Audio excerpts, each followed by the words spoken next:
बात है, जहां ये तो माँ गंगा का पावन तट है, त्रिवेणी का संगम है।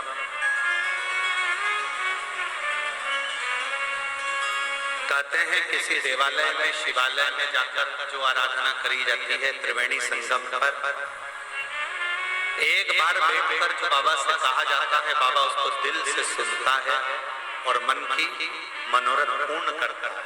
तो आप और हम मूल मंत्र का स्मरण करेंगे और बड़े आनंद से बाबा से अपने मन की बात करेंगे। श्री शिवाय नमस्तुभ्यं, श्री शिवाय नमस्तुभ्यं,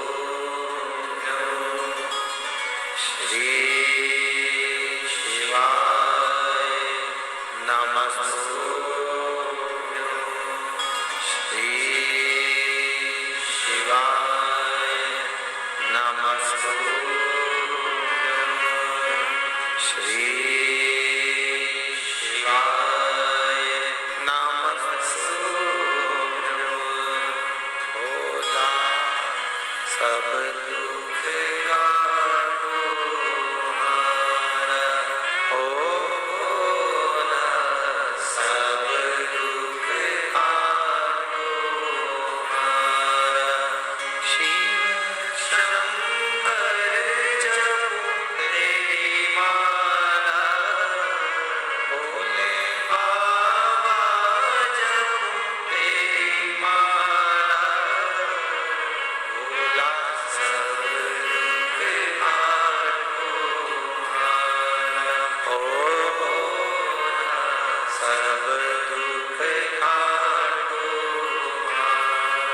वेश मंगल मंगलकारी,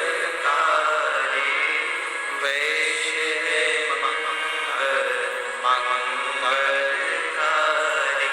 शमशान वासी हमारा, शमशान वासी हमारा, ओ भोला सब दुख काटो हमारा, ओ भोला सब दुख काटो हमारा।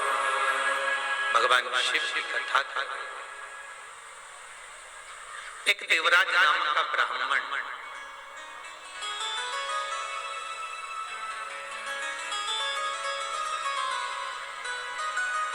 अपने ब्राह्मण कर्म को छोड़कर गलत कर्म में लग जाता, चोरी का धन लेकर शिवालय में पहुंच जाता। शिव महापुराण की कथा में आप लोगों ने श्रवण किया है कि अब कैसे भी अच्छे हो बुरे हो, आप जैसे भी फिर भी अपने माता पिता के लिए आप श्रेष्ठ हो। एक बात हमने पहले कही थी, आपके स्मरण में होगी कि एक बच्चा यदि गटर में, नाली में, कीचड़ में गिर जाता है तो वो बच्चे को मोहल्ले के लोग निकाल जरूर लेंगे, कॉलोनी के लोग उसको बाहर जरूर कर लेंगे, पर अपने गले नहीं लगाएंगे। लगाएंगे क्या? जम के तो बोलो लगाएंगे नहीं। बच्चा अगर नाली में गिर गया, बच्चा अगर गटर में गिर गया, बच्चा अगर खड्डे में गिर गया तो मोहल्ले के लोग उसको निकाल जरूर देंगे, पर मोहल्ले के लोग, कॉलोनी के लोग, सोसाइटी के लोग अपने गले से नहीं लगाएंगे। गले से कौन लगाएगा? अगर माँ ने देख लिया या पिता ने देख लिया या माँ ने देख लिया तो फिर वो माँ और पिता जब एक बार देख लेते हैं तो बच्चे को तुरंत दौड़ते हैं और दौड़कर उसको अपने गले से लगा लेते हैं। अब माँ बाप ने ये नहीं देखा कि यह बच्चा गंदगी में सना हुआ है या गटर के पानी में लगा हुआ है या गंदे पानी में लगा हुआ है, माँ बाप ने तो ये देखा कि मेरी औलाद है, मेरी संतान, और उसको गले से लगा। जैसे माता पिता ये देखते हैं कि मेरा बच्चा है और मुझे गले से लगाना है, उसी तरह आप कितने भी पाप कर्म में विलीन हैं, कोई कहता है आप झूठ बोलते हैं मंदिर मत जाया करो, कोई कहता है आप चोरी करते हैं मंदिर में मत जाया करो, कोई कहता है आप कपट करते हैं मंदिर में मत जाया करो, कोई कहते हैं आप ऐसे गंदे हो मंदिर में मत जाया करो। शिव महापुराण की कथा कहती है, सनातन धर्म कहता है, हमारा हिंदू धर्म कहता है, आप कितने भी बेकार हो तो भी शिवालय में जाया करो, तुम्हारा पिता एक दिन तुम्हें गले से जरूर लगाएगा, ये निश्चित है। आप शिवालय में जाओ, तुम्हारा पिता तुम्हें गले से जरूर लगाएगा, ये निश्चित। तेरे मंदिर में आना मेरा काम है और मेरी बिगड़ी बनाना तेरा। आप उसके दरवाजे तक जाओ तो सही, आप उसकी चौखट तक जाओ तो, जब आप उसके दरवाजे तक जाओगे, चौखट तक जाओगे, जब आप उसके दरवाजे तक पहुंचोगे तो वो एक ना एक दिन आपको हृदय से लगाएगा ही, ये निश्चित है। आपको अपने गले से, अपने कलेजे से लगाएगा ही, ये पक्का।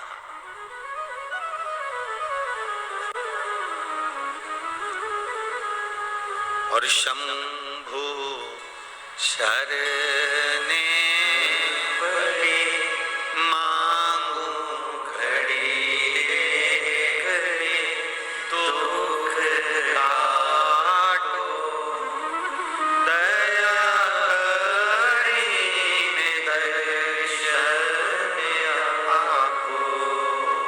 शंभु शरणे पड़े मांगू घड़ी रे घड़ी, दुख काटो दया करी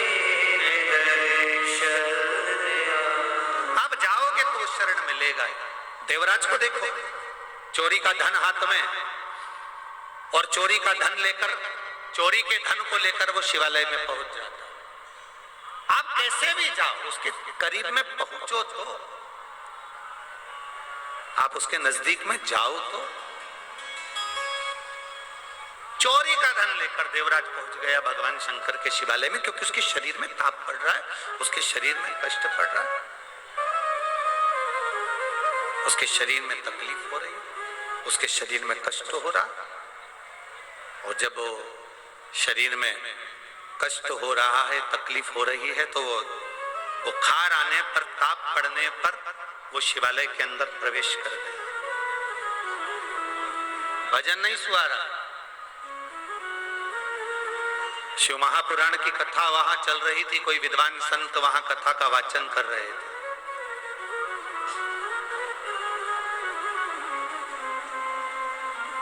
कोई विद्वान संत वहां कथा का वाचन कर रहे थे, जिस शिवालय में देवराज भगवान शंकर के उस शिवालय में जो चोरी का धन लेकर पहुंचा था, वहां पर कथा चल रही थी और कोई महादेव की जय जय घोष कर रहे थे, हार हार।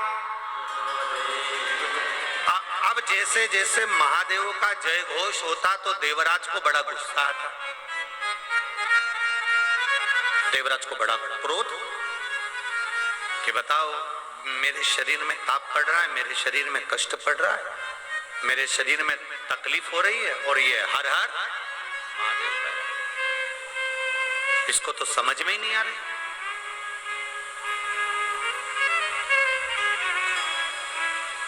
जब तक गलत अन्न और गलत धन, तीन चीजें हैं, बहुत सावधानी से सुनिएगा।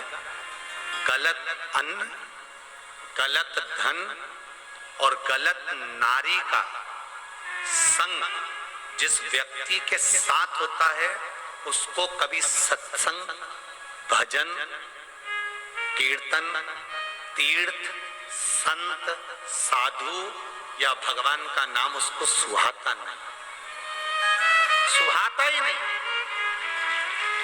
कौन कौन? पहला, गलत अन्न, गलत धन और गलत नारी का संग। आपको भगवान, अगर आप गलत अन्न ग्रहण कर रहे हैं तो भगवान की शरणागति आपको ठीक नहीं लगेगी। आप सियोर वाला महाराज कितना भी बोल ले, साधु संत सन्यासी तपस्वी साधक उपासक कितना भी वर्णन कर दें, ब्राह्मण जन कितना भी वर्णन कर दें, आपको संत की वाणी गुरु की वाणी अच्छी नहीं लगेगी।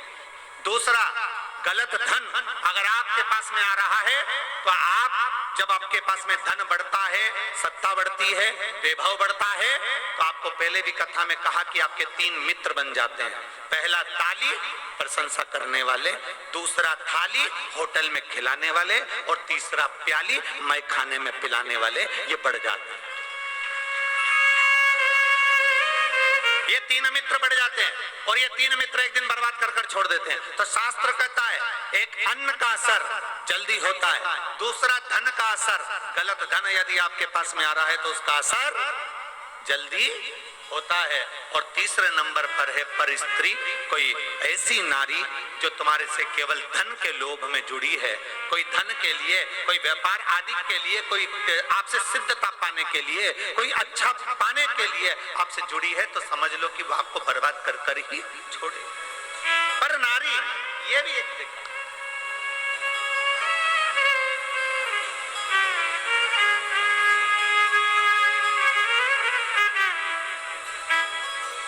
कई लोगों को राम मंदिर में, अयोध्या में राम जी विराजमान हुए, कई लोगों को बहुत अच्छा लगा, बहुत अच्छा। लोगों ने खूब जय घोष लगाई, खूब जय नारा लगाया, जय जय श्री राम, खूब चिल्ला। पूरे भारत में और पूरे विश्व में राम जी के अयोध्या में बैठने की जय जय घोष हुई। माननीय प्रधानमंत्री मोदी जी ने, माननीय उत्तर प्रदेश सरकार के मुख्यमंत्री माननीय योगी जी ने, और सारे साधु सन्यासी तपस्वी साधक उपासक संतों ने भगवान राम जी महाराज को वहां पर विराजमान किया। कईयों को अच्छा लगा, बहुत अच्छा, पर कई ऐसे भी थे जिनको अवध में राम जी बैठ रहे होंगे तो सुहा नहीं रहा होगा, रात की नींद गायब हो गई। कई ऐसे भी, शास्त्र कहता है 3 चीजें जिसके पास में व्यर्थ की आ गई है, समझ लेना, उसको सत्संग नहीं सुहारा, उसको राम नहीं सुहारा, उसको कृष्ण नहीं सुहारा, उसको शिव नहीं सुहारा, उसको भगवान का भजन नहीं सुहारा, उसको स्मरण नहीं सुहारा। आप घर से चले अपना कल्पवास का सामान लेकर, कल्पवास का सामान लिया, लकड़ी ली, संविदा ली, अनाज लिया, अन्न लिया, टेंट लिया, सारा सामान लेकर आप प्रयागराज की पवित्र धरा पर पहुंच गए, और प्रयागराज की पवित्र धरा पर पहुंच गए। मालूम पड़े उस कल्पवास के अंतर्गत आप तो भगवान का भजन कर रहे हो, आप राम नाम जप रहे हो, आप कृष्ण नाम जप रहे हो, आप गंगा का स्नान कर रहे हो, त्रिवेणी संगम में जा रहे हो, दीपदान कर रहे हो, भगवान के विरल भक्ति को धारण कर रहे हो। 1 महीने के लिए आप भगवान का भजन करने के लिए आए हो, 1 महीने के लिए आप प्रयागराज की पवित्र भूमि पर विराजमान हो, शिव नाम, राम नाम, कृष्ण नाम आप जप रहे हो, पर 1 महीने के अंदर 1 दिन, 2 दिन, 3 दिन हमारी वाणी का आपको थोड़ा बुरा लग सकता है। जितने लोग यहाँ बैठे हैं, हो सकता है बुरा लग जाए, तो आप टेंशन मत लेना, लग जाए तो अगली बार मत भुलाना, उसमें कोई चिंता का विषय नहीं। 1 महीने के लिए हम कल्पवास करने के लिए आए, 1 महीने हम यहाँ रहने के लिए आए, 1 महीने के लिए त्रिवेणी संगम पर आए, 1 महीने के लिए अन्न का सामग्री। शंभु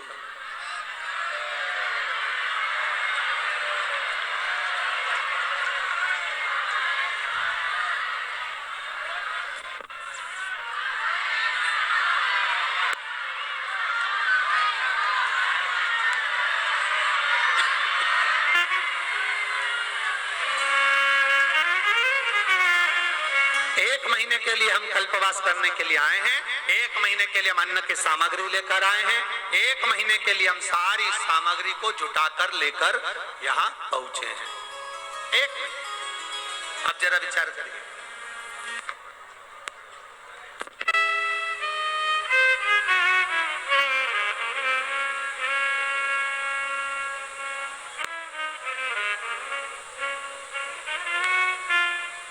1 महीने की पूरी सामग्री, 1 महीने का पूरा सामान लेकर हम यहां पहुंचे। थोड़ा ध्यान देना,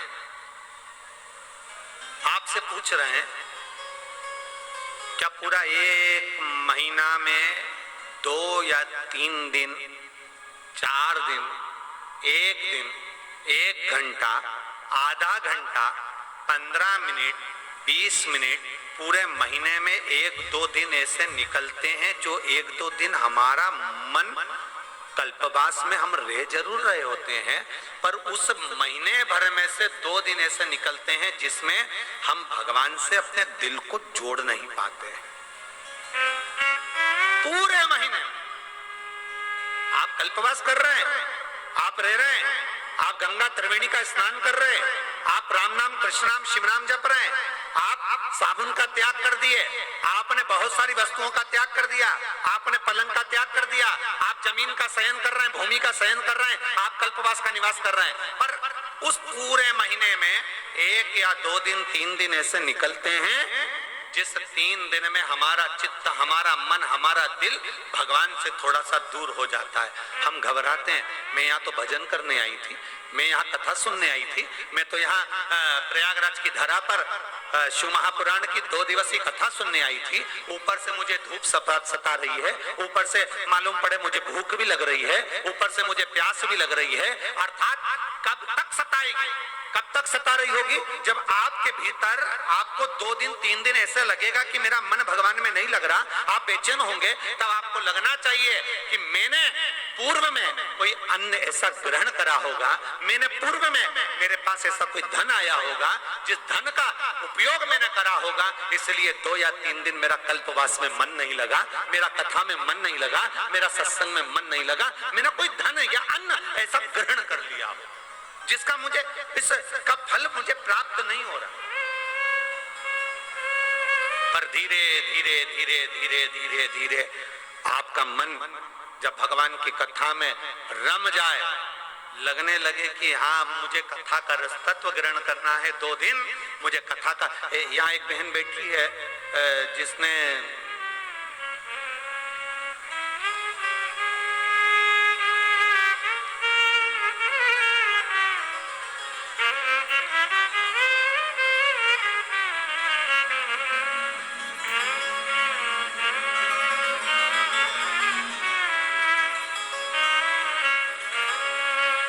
केवल 1 दिन की कथा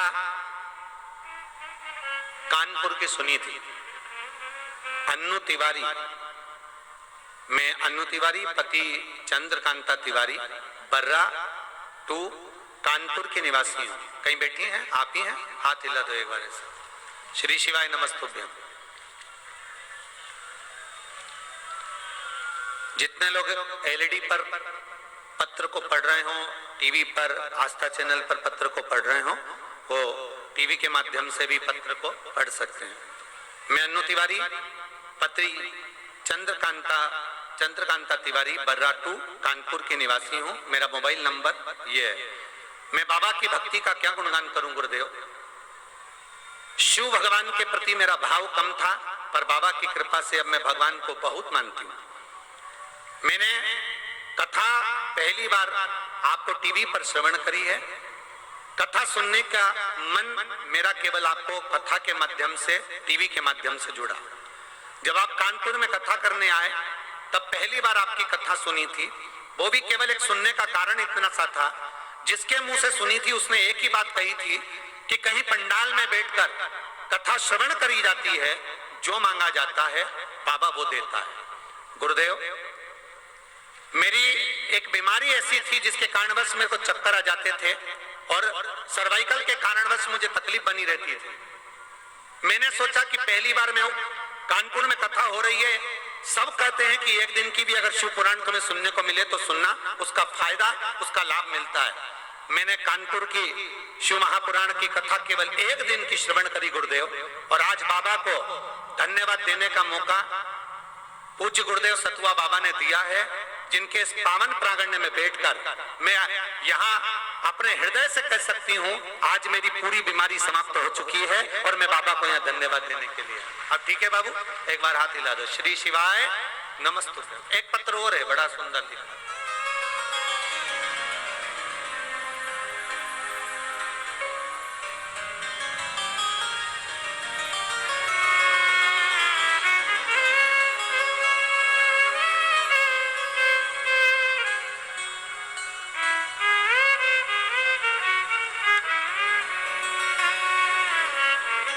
मेरा नाम ज्योति उमर वैश्य, पिता स्वर्गीय पवन कुमार उमर वैश्य, माँ फूलकली उमर वैश्य। उम्र है 23 साल। कहीं बैठी हो तो हाथ हिला सकती हैं। आप ही हैं बेटा? श्री शिवाय नमस्तुभ्यम। आपने इसमें एक बेलपत्र मांगा है, पर बेलपत्र यहाँ है क्या बाबू? आजा आजा, ले जा एक बेलपत्र, जा। गुरुदेव, शायद मेरे बराबर जीवन में कोई ने संघर्ष नहीं करा होगा। मेरी तबीयत बहुत खराब हो गई थी। डॉक्टरों को दिखाया तो कोई कहता था निमोनिया है,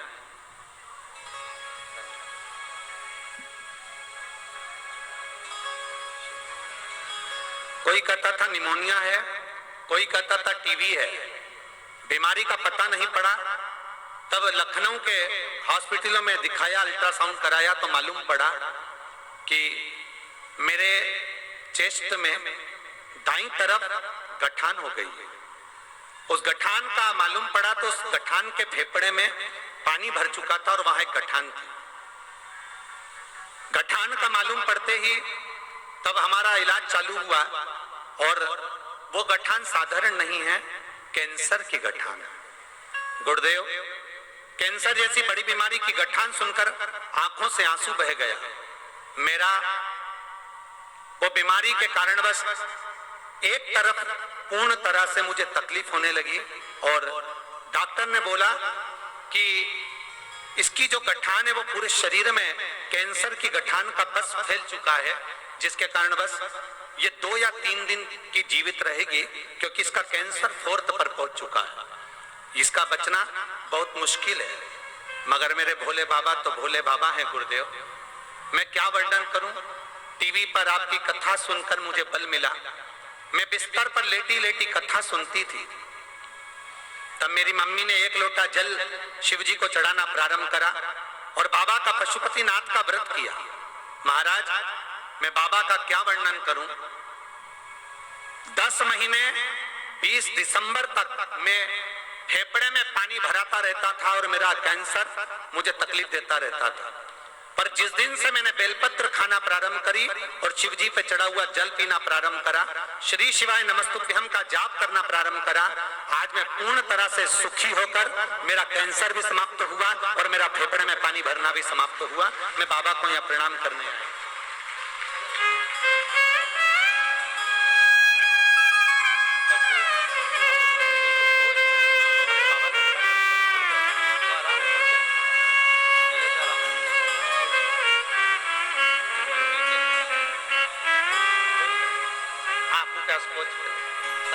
ठीक है शंभु। और तेरी कृपा बिना न हिले एक भी अणु, लेते हैं श्वास तेरी कृपा से करो करो। हे गंगाधार मुक्ति द्वार ओमकार बोले ओमकार, आयो शरण तिहार शंभु कर। आप कैसे भी हो, कैसे? देवराज चोर चोरी कर दिया, चोरी का धन लेकर शिव जी के मंदिर में पहुंच गए। चोरी का धन लेकर भगवान शंकर के मंदिर में पहुंचा और जब चोरी का धन लेकर भगवान शंकर के मंदिर में पहुंचा तो अभी कथा में कहा कि एक अन्न, एक धन और एक पराई नारी बर्बाद कर देते, बेकार। चोरी का धन शिवालय में पहुंच गया, कोई हर हर महादेव कहता तो इसको गुस्सा आ जाता, कोई भगवान शिव का नाम लेता तो इसको क्रोध आ जाता। कई कई लोग ऐसे भी हैं संसार सागर में जिनसे जय श्री राम कर लो तो भी उनको ऐसा लगता है कि ये दूसरी पार्टी के हैं। महाराज आजकल तो बड़ा विडंबना है, अगर आपसे राम राम कर लिया ना किसी से तो उनको लगेगा ये पार्टी विशेष के हैं। ना, भगवान राम ना तो किसी पार्टी के हैं। भगवान राम तो जब हम पैदा हुए, हमारी श्वास, सनातन धर्म का एक एक व्यक्ति जो मृत्यु लोक में जन्म लेता है उसकी श्वास में जितनी शरीर में श्वासें प्रतिदिन निकल रही होती है, उस श्वास में राम पहले से ही समाहित होता है। इसलिए जीव हमेशा जय जय श्री राम कहता रहेगा। उसमें हमें यह नहीं सोचना कि कोई पार्टी विशेष का नाम है ना, भगवान का नाम लेने में हमें पीछे नहीं हटना। देवराज जैसे ही शंकर जी का नाम निकलता देवराज को क्रोध आता, अपने आप को थोड़ा क्रोध में अपने आप को मारने का प्रयास करता। चोरी का धन लिया, उठाया और चोरी का धन लेकर बाहर चले गया कि अब मुझे यहां आवाज नहीं आई, अब मुझे यहां आवाज नहीं आई। और चोरी का धन लेकर बाहर गया, फिर आवाज उसके कानों में पड़ने लगी, हर हर महा। जैसे ही वापिस आवाज आई, फिर वापिस जैसी आवाज आई, आवाज आते से देवराज अब मंदिर के प्रांगण से भी बाहर चले गए, बहुत दूर, बहुत दूर, जहां तक आवाज ना पहुंचे, कोई आवाज आए ही ना।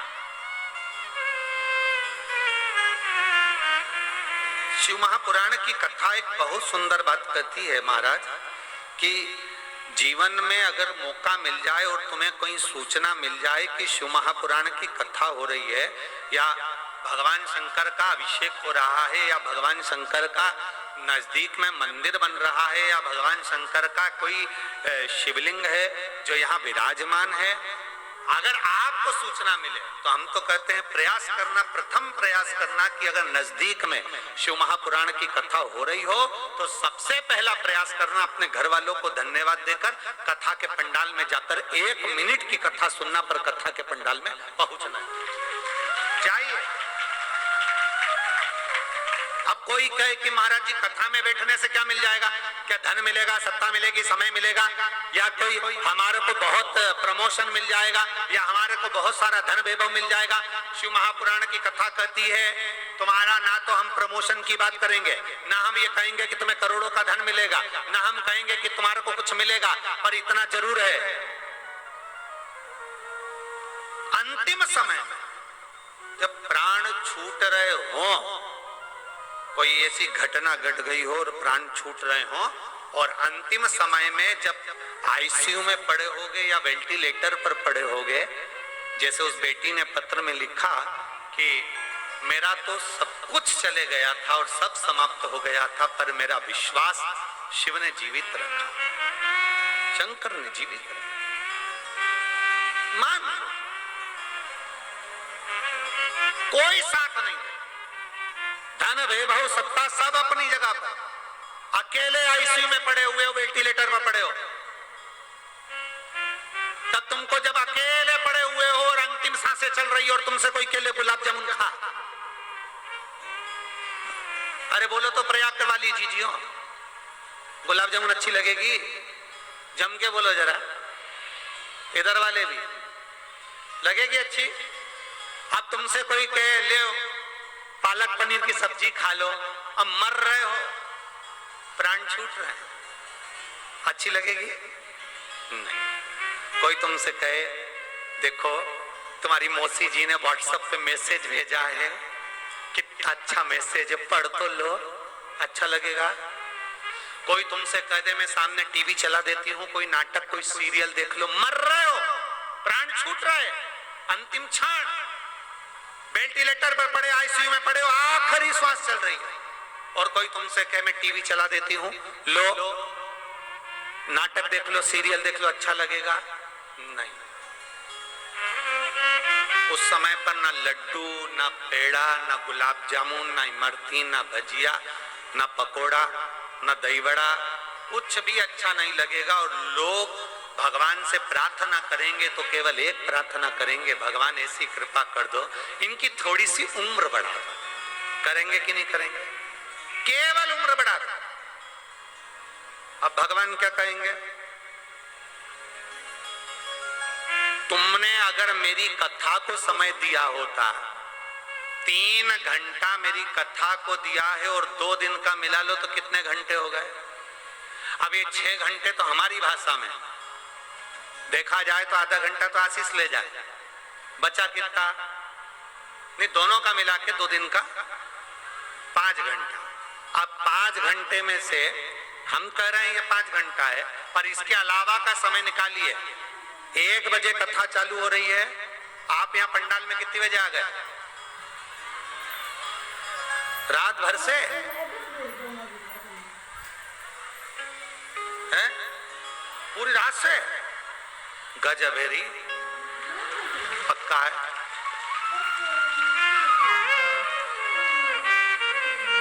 तो कुछ खाया भी है कि नहीं?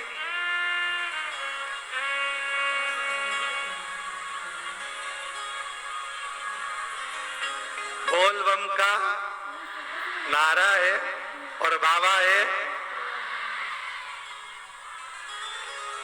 धन्य हो जी, दंडवत प्रणाम हमारी ओर से आप सबको, बहुत बहुत प्रणाम। रात भर के बैठे हो, धन्य। अब सोचिए जरा, कथा कितने देर की है? 2.5 घंटे की, और बैठे पूरी रात से हो। अब जरा विचार करना, तुमने जो समय गंगा जी के घाट पर, त्रिवेणी के घाट पर महादेव को दिया है, काल बनाने वाला कौन है? महाकाल। समय बनाने वाला कौन है? महाकाल। सूर्य की गणना करने वाला कौन है? महाकाल।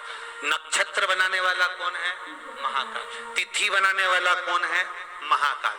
जब काल की गणना करने वाला खुद काल अधिपति महाकाल राजा है, तो तुम रात भर से अगर बाबा की प्रतीक्षा कर रहे हो, कथा सुन रहे हो, 2 दिन तुम बाबा के लिए निकाल कर आए हो, तो तुम्हारा समय तुमने जितना बाबा को दिया है, तुम्हें जब अंतिम समय में इस समय की जरूरत पड़ेगी, तब मेरा काल अधिपति वो समय निकाल कर तुम्हारे पास खड़ा, तब खड़ा। बोल बम का नारा है,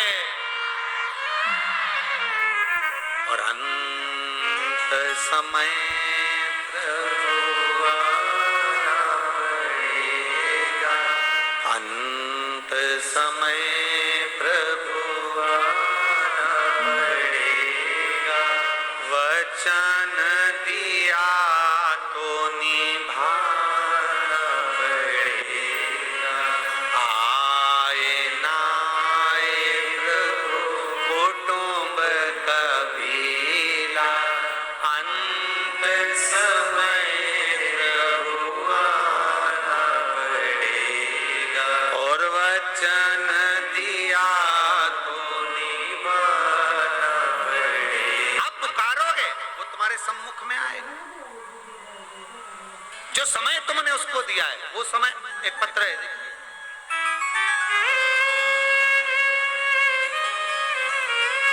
मैं ज्योति साहू पुत्री राम प्रसाद साहू, मैं ग्राम अकबरपुर, मिर्जापुर, कंसेदा, प्रयागराज की रहने वाली हूं। कहीं बैठी हैं? इधर है, कहां है? हाथ हिलाओ। अच्छा, यही लोग है ना। ज्योति साहू कौन सी है? 1 2 3 4 में से है कौन सी? पीली वाले कपड़े वाले? हाँ ठीक है। मैं ज्योति साहू पुत्री राम प्रसाद साहू, मैं ग्राम अकबरपुरा, मिर्जापुर, कसेदा, प्रयागराज की रहने वाली। मेरा मोबाइल नंबर ये है। आजा बेटा, एक बेलपत्र ले जा। आजा बाबा, मेरा छोटा भाई दीपक साहू बचपन से ही मानसिक स्थिति कमजोर है।